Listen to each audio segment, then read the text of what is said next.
Jade. Woo! I'm super excited. One thing that I've learned about Jade is she's really chill, but she's just so confident. She's like, yeah, this is what I'm doing. And the first time I talked to her about preaching, she was like, yeah, I'm pretty confident with what God gave me. So that's what I like to hear. It's not it can be nerve-wracking, but she just recognizes no, this is where it's at. Everything she does, she just has such a confidence. She knows God has called her for a reason. And I'm very excited to hear what it is that God has given to her today. So with that same confidence, Jade, bring us the word. Let's just do that today. He deserves all the glory, all the honor, all the praise. He deserves everything. Thank you, Jesus.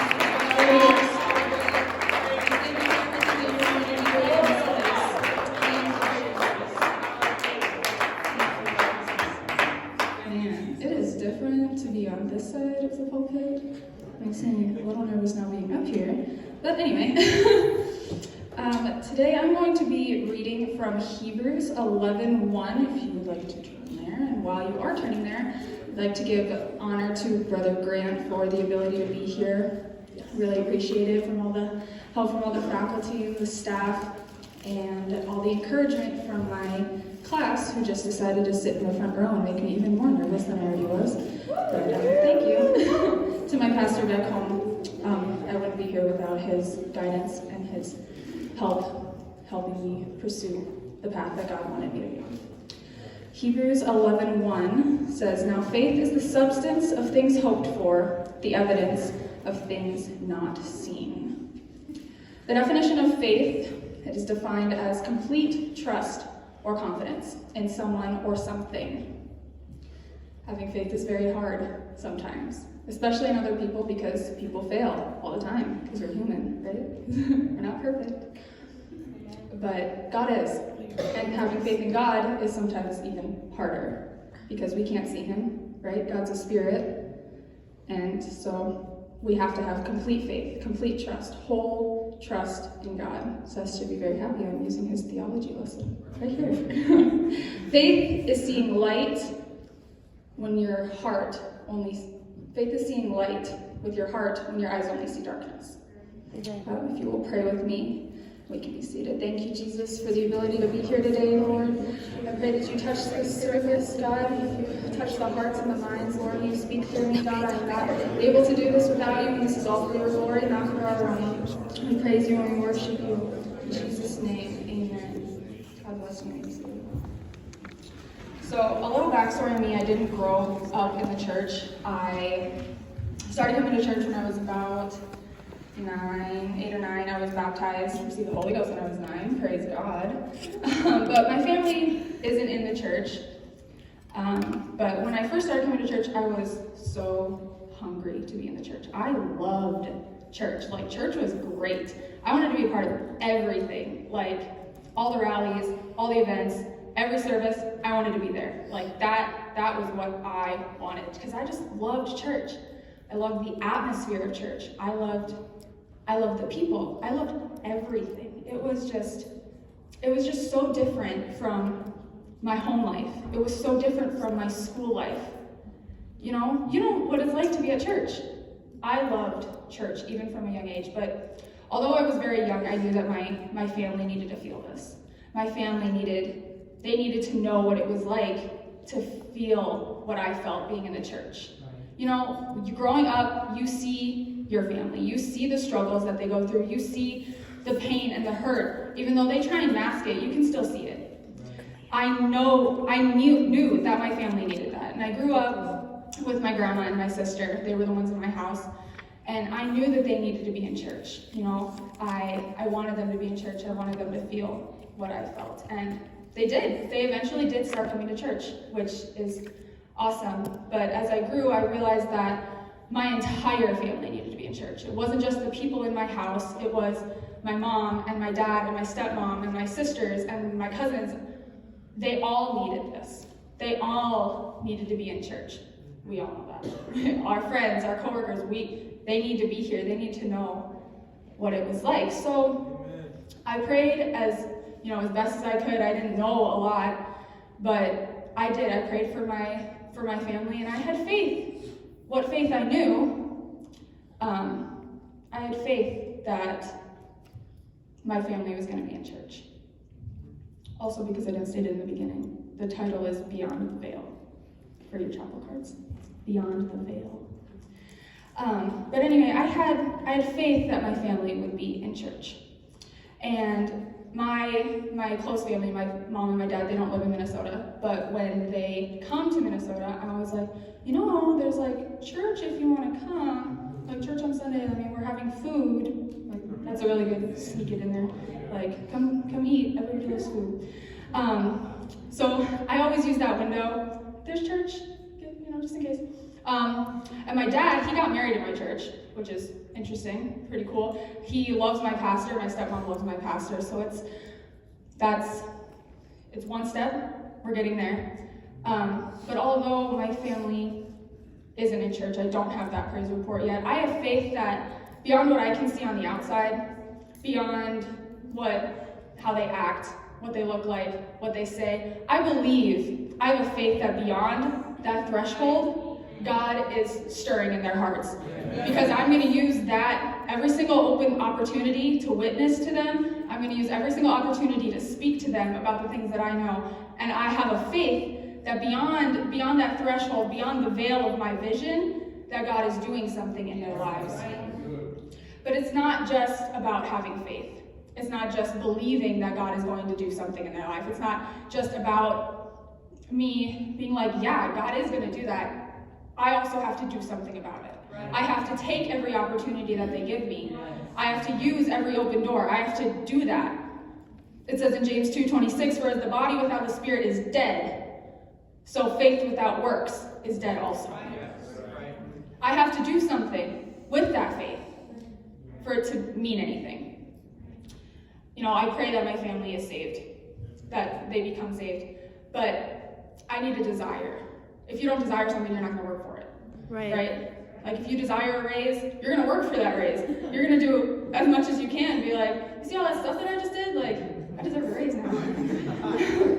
Mark 11:24 says, therefore I say unto you, what things soever ye desire, when ye pray, believe that ye receive them, and ye shall receive them. I believe that my family will be saved, but I have to take every single opportunity to witness to them, to show them the love that God has showed me, because they're not going to find that out there. They're going to find it right here through what He's given me. That's right. When I first started coming to church, my uncle, he's the one who started bringing me. And he's like a little distant family. He's my grandmother's brother. And he started bringing me, and he's the only one in church. It's just me, him, and his kids. And he moved away. And so he was that guy that you look to. That one inspirational person that's in your church? That was him for me. He was just that person. He's the guy that you go to when you need to know something. He was that guy. He was the pillar. He was that pillar. And it was really rough when he moved away, because now I didn't have that, that person to continue to encourage me, to continue to be that person in my life. And a few years after he moved away, he was re-diagnosed with liver cancer, which was increasingly hard on my family, because he was like the guy who kept everybody together. He was the pillar of my family. And that was really hard. But I had faith, because God had already gotten me through it once. I said, I know that He's going to get through this, because my uncle, he was a God-fearing man. He was always in his Bible. He was always praying. He was always there. He's the one who kept everybody on the tracks. And I knew God was going to make a way, because He had already done it. I knew that my uncle was going to be okay. I knew that everything was going to be good. I knew God was going to do what was best. And I knew God loved him, and I knew he loved God. So I knew whatever was best was going to happen, and I had faith about that. But my uncle passed away, and that was so hard for me, because all that faith that I had, I said, God, I knew you were going to bring him through it. it just evaporated. It's like, what? The man who introduced me to church, the man who introduced me to this place that I love so much, he was gone now. And I had faith because God had already brought him through it. Why? What? I don't know what was happening. I just didn't know. And God revealed to me that, you had hope that he was going to get through it because he had already gotten through it. But that's not what you had faith for. You had faith that he could get through it because I'm God, I'm all powerful, I can do that. But that was not what I wanted to do. That wasn't the right way. I thought he's going to get through it because that's what I think is right. That's what I think should happen. That's what I think is the best. But that's not what God thought was the best. And, his funeral was really, really hard for me because I had faith that God was going to get him through it. And he didn't. At least not what I thought was the best. Like, he didn't do what was best. But Isaiah 55:8-9 says, "For my thoughts are not your thoughts, neither are my ways your ways, saith the Lord. For as the heavens are higher than the earth, so are my ways higher than your ways, and my thoughts higher than your thoughts." God knew what he was doing, but at that moment, my faith, it couldn't reach beyond the veil of my vision. It couldn't reach beyond the situation because it couldn't even reach outside of my body. My faith was just not there. But although the funeral was really, really hard for me, my entire family was there. And I got a big family. And the fact that the only people in church was my uncle, his wife, his kids, and me. That's it. And my family is huge. But my entire family was there. Cousins, uncles, aunts, everybody. My entire family in an apostolic Pentecostal church listening to an apostolic Pentecostal preacher. This is the biggest door my family has ever had to hearing the gospel. This is the biggest opportunity for them to hear it in such a horrible situation. We're all here at the loss of the biggest guy in my family, literally, because he was 6'7", so he was really tall. But he was the one who kept everybody together. And they're all here. And they're all listening to all of our Pentecostal friends talking about him, witnessing to them. But are they in church? No. Not one of them. Not a single one is in church today. But I have faith that beyond the veil of my vision, that door that was open, all of that witnessing, God is moving.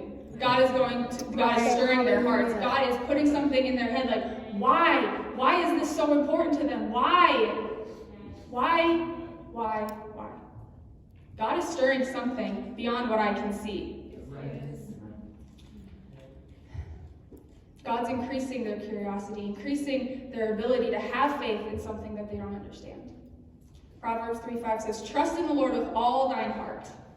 Lean not unto thine own understanding, in all thy ways acknowledge him, and he shall direct thy paths." I don't need to know how God is moving. I just need to know that he is moving.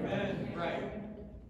Recently, my coworker just asked me questions about my religion, which is very strange. You know that one person that you're like, they will never be open to anything about God. They're going to be the last person who would ever want to hear anything. That's her. And we went on a 2-hour conversation at work, which probably shouldn't have, but for God. But I'm like, I don't know what's happening on the outside. All I can see is what's happening on the outside, right? All I can see is her mannerisms and how she speaks, but God can see what's going on the inside. God can see her curiosity. 1 Samuel 16:7 says, "For the Lord seeth not as man seeth. For man looketh on the outward appearance, but the Lord looketh on the heart." Right. All we can see is the outside. Just because you can't see it doesn't mean it's not there. I don't see the sun or feel its warmth every day, especially lately, but I know it's still there. It's still in the sky. Sometimes we have days where we just can't see the path in front of us. We just can't see why is this happening? I don't know. I don't even know where I'm going. Sometimes you can't even see your feet while you're walking the path. But having vision and having faith are two different things. For we walk by faith, not by sight. 2 Corinthians 5:7. My eyes see random stuff all the time. Like, especially when I'm tired. And that's like all the time lately. Because we're college students. We're busy. We're doing music practice. We're doing torch practice. We're preparing for chapel. We're working. We're going to school. We're doing all this stuff. We're always tired. We're always tired. We get drained. And this is the perfect time to strengthen our faith. Look back on our lives like, God, I don't know. In this time, like back here, I didn't know how I was going to get through this. But I look back, and I'm like, but you got me through all of it, so you can get me through this much more. To look back where you started, and to look now, you can see that God has gotten you all the way through it. All the way. And sometimes you just have to take that leap of faith. That leap might take you 5 feet down, but it also might take you 2 inches. You know, you don't know until you step out and do it. You know, we can look back on these horrible things that have happened, like, I don't know why that happened. But if that hadn't happened, then I wouldn't be here. And I wouldn't have conversed with these people, and these people wouldn't have come to church, and wouldn't have gotten the Holy Ghost, and wouldn't have been baptized, and wouldn't have been preaching the gospel to everybody else. Those seemingly bad things that happened, they were the door to open your faith. You know, Jesus instructs us to have unwavering faith. Unwavering meaning steady, resolute, without doubt. Matthew 21:21 says, Verily I say unto you, if you have faith and doubt not, if ye shall say to this mountain, Be thou removed and cast out into the sea, it shall be done. Abraham had an unwavering faith in God. When he brought his promise up the mountain, he said, God, I don't know what you're going to do. I don't know what you're going to do, because beyond this mountain, I can't see anything except sacrificing my promise that you gave me. But on the other side of that mountain, that ram was climbing. Beyond what I can see, God was working. He was working. Those 3 Hebrew boys, they had to have unwavering faith when they were faced with King Nebuchadnezzar. They said, our God whom we serve, he has all the power. He can do all things. But if he doesn't, we're not bowing, because we know that you are in control of everything that we have. If it's our time to burn, it's our time to burn, because that's what God wants. They couldn't see beyond the furnace. They couldn't see beyond the king. But they said, we have faith that beyond this, God's working. God's working. God knows what he's doing. Daniel needed an unwavering faith when faced with the law. They're like, you can't pray to anybody. Don't you be praying to God, because that was written off. Like, you can't do that. But you want to know what he did? He went right to those windows like he did every single day. He opened them to Jerusalem. Everybody could see him, and he still prayed to God, because he knew that his God was in control. He knew. He had faith that beyond the law, beyond the persecution, beyond the lion's den, God was moving. God was moving. And if you all will stand with me, and the musicians can come. We need to strive for that kind of unwavering faith. That kind of unwavering faith that goes beyond what we can see. Just beyond. God is moving mountains. God is stirring hearts. God is opening doors, but we need to take that. We need to take that to our family, to our coworkers, to our friends. Because every single one of us has lost family members. Every single one of us has lost friends. We need to go. We just need a little bit of that unwavering faith. These altars are open. We need to ask God to give us an unwavering faith. God, I don't know what's happening. I don't know why it's happening. I don't know what the next step is. But I know that beyond what I can see, you're still in control. You still have the ability